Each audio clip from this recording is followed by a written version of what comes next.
Ron Vitiello, acting ICE director under President Trump and Border Patrol chief under President Obama.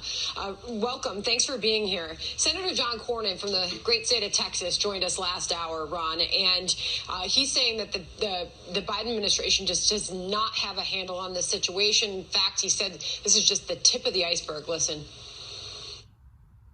I think the Biden administration is miscalculated. If they think a radio ad in Guatemala or some rhetoric from the podium in Washington, D.C. is going to keep people from trying to enter the United States, they're just fooling themselves. So if the Biden plan is not working, what needs to be done, Ron?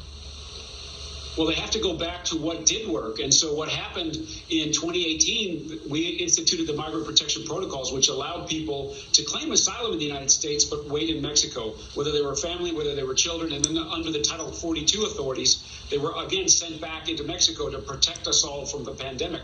Those tools have been wiped off the table. So DHS and the poor employees of CBP and ICE, who have to deal with yet again another surge, one that was completely predictable and also preventable, they have to deal with the pieces that they're going to have to pick up the pieces of large numbers of people, families, children coming alone to the border with no real plan to deal with it, right? There's only so much square footage in a Border Patrol station.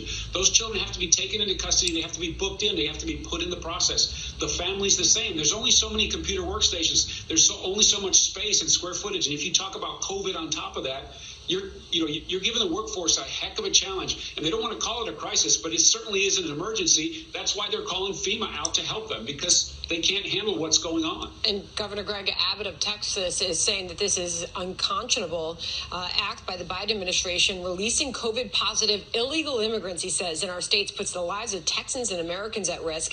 Instead of doing their job, the administration suggests it did not have the sufficient resources and remarkably, he says, asked Texas to assist them in aiding their illegal immigration program. Texas refused. We will not aid a program that makes our country a magnet for illegal immigration. Ron Johnson also speaking out on this, basically saying, Ron, this is just a disaster. Listen.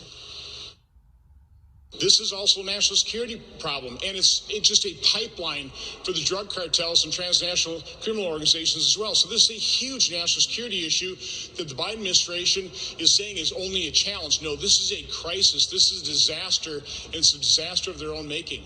Ron?